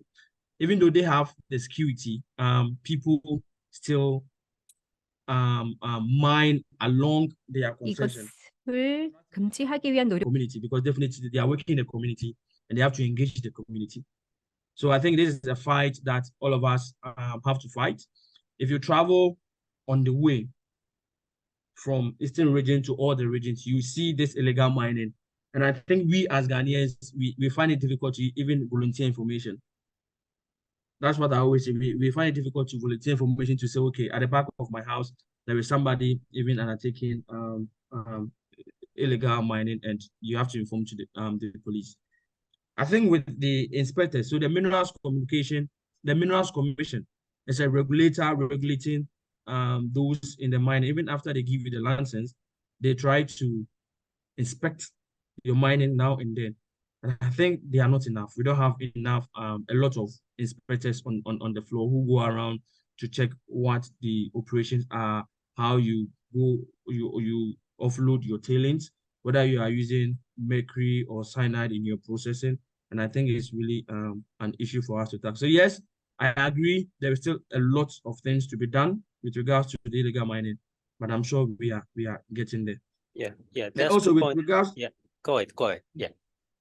So with regard to the reduction of methane emission with the Smart Rise project, which I mentioned earlier on, so in the Paris Agreement, this is a framework which has to do with carbon emissions, and I think we are on course. We had 42 million from Switzerland because it's an agreement with Switzerland to reduce our emissions on behalf of them. So yes, in terms of monitoring, I think also we are getting there. And the last one that I monitored was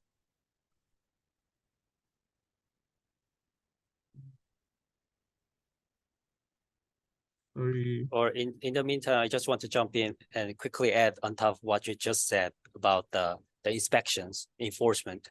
The Yao also mentions about the importance of the technological advancement, introducing some satellite images, perhaps the drones can be super useful to, have additional enforcement mechanisms and for the illegal miners, the carrots, the sticks that I've said. Yes. Do you want So to finalize? Yeah, go ahead. Yeah, I agree. I think the Minerals Commission has also come in with tracking mechanisms. So for the small scale companies, for you to even get your license, your heavy equipment like the bulldozers, the dump trucks, they have a tracking machines on them, and they make sure that they track wherever your machines are going and that your machine doesn't go beyond the borders of the block or the concessions that they've demarcated from you. So I think that they monitor how you go with your tailings. So they can tell if a river body is here and you are producing, you are processing, and you are moving your tailings into a river body. The Minerals Commission can tell in Accra because they have the satellites and things on it. And this is where we are also trying to come in as a fund.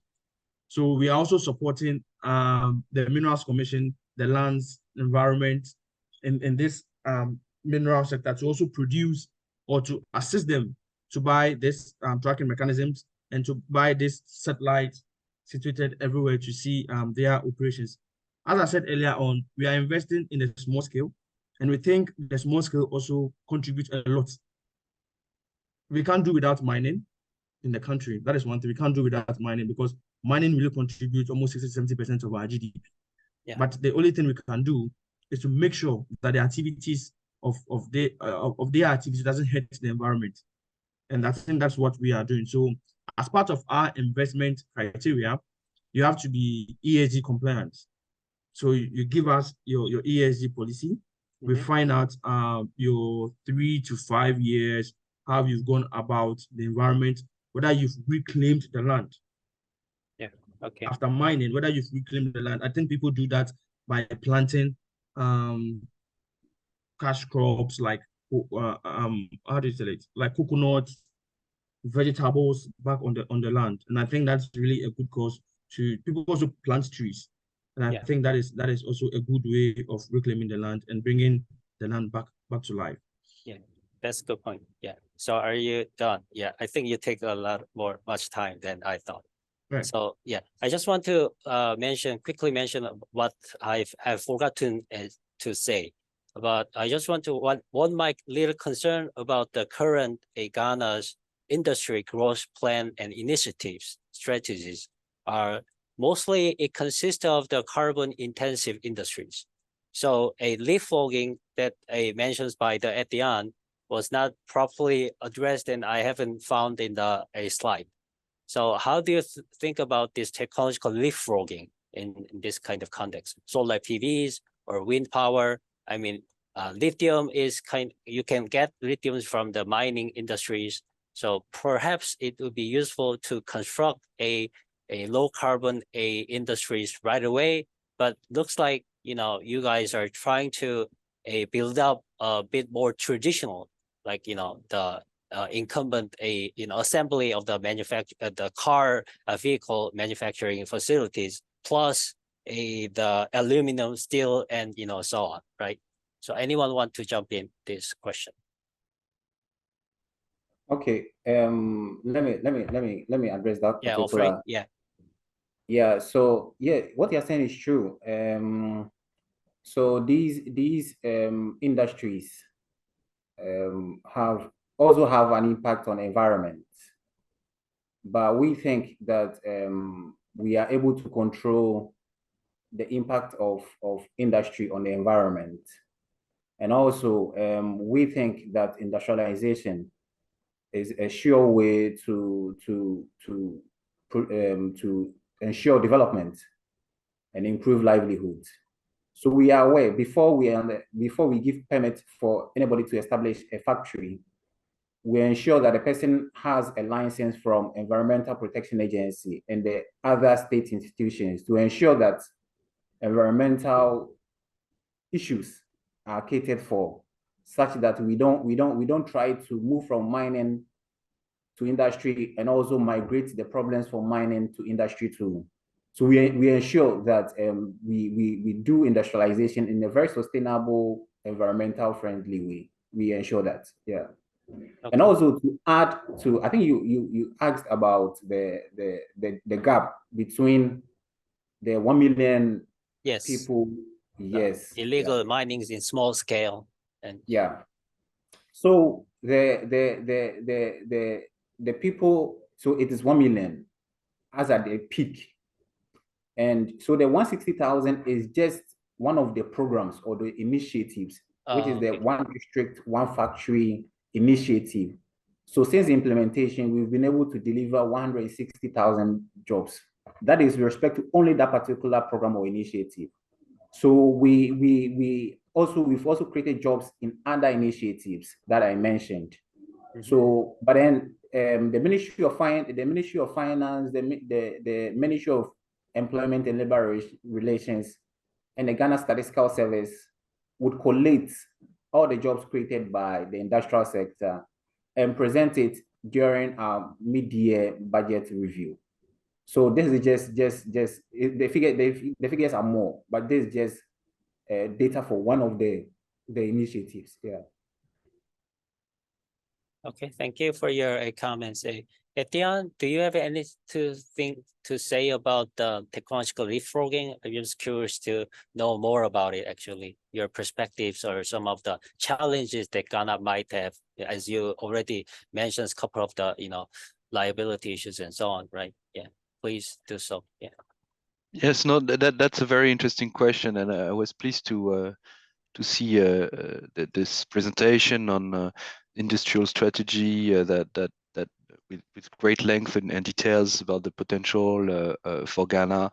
And I just wonder if, because I mean, the transition is not just about environmental quality of industries. It's about specific new industrial sectors that will be emerging. And for example, I mean, solar. The cost of solar will go down very fast. The cost of batteries is going down very fast. Electric vehicles are really reaching tipping points in many countries. And once they reach tipping points in terms of diffusion for a few big major regions in the world, then the rest of the world will have to follow, and you may end up in having a stranded industry if you're specializing in non-electric vehicles building. So the question is more about this type of strategic reflection. I guess you had that. That would be my first comment or question. And the other one is about more, let's say, this discussion within the region with neighboring countries about this type of green supply chain strategy, because it might be also interesting that Ghana is specializing in specific parts of the green supply chain, but neighboring regions would have more potential in other parts of the green supply chain, and as a whole, the whole region would benefit from that. I wondered if you have this exchange with other ministries of trade or ministries of finance from the region. So, Yeah, thank you for expanding actually the horizons of the scope of the horizons. Actually, I was just trying to focus only the Ghana, but you may, I mean, expand it. Thank you about that. And actually, the last, I just want to listen a final comments by the Yao. And if could you please turn on your camera, or yeah, if you want to finally say something about what's being discussed, I mean, you can reiterate it. Oh, okay. Or yeah. Okay. Well, right now I'm having a bit difficulty with my internet, so I'm driving. Oh, okay. But Yeah. what I want to quickly say is that I agree with all the comments which have been made as regards the technology and all the others. I agree. But for me, what I think lies our strength as a country is trying to find alternative livelihoods for the mining areas or mining affected areas, because the land is there. The land is arable. We can, use it for agriculture and other purposes within the short to medium term, while we pursue technology within the long term, because technology is expensive and we don't have the funding now. So if we can look at our strength, which is in the area of agriculture, and try to promote alternative livelihoods by, providing seedlings and other things to the farmers to be able to work with, to be able to make some money for them. So I think it will be good whilst as a country we pursue technology within the medium to long term. So that is how I will end my presentation. Okay. Yeah, Thank you. you so much. Finally, I just want to say 3 alumni, KDI School. I mean, you guys are amazing. I mean, wake up at 5 a.m. and do this kind of things. Really appreciate your efforts. And at the end, I used to work actually at the CMCC in Milan, in Italy. So it's kind of a former, the film, I think I saw your film working papers and really appreciate your participation as well. And now let's wrap it up. Yeah. Okay. If the presenters have anything else to add, I would like to give them an opportunity to do so now. If no one has any further comments, I will go ahead and wrap up the session. Thank you again for participating in our webinar and sharing your knowledge with us today. Before leaving, I want to let you know that a participation survey will be emailed to you soon, and we would greatly appreciate it if you could take a few moments to complete it so that we can improve our webinars in the future. I hope to see you again next month for the continuation of our webinar series. I hope the rest of your day is wonderful. Thank you all very much. Thank Thank you. you very much. Bye. Yeah. Thank you. All right, thank you. Bye. Bye. Yeah. Bye. Bye. Take Bye-bye. care. Thank you.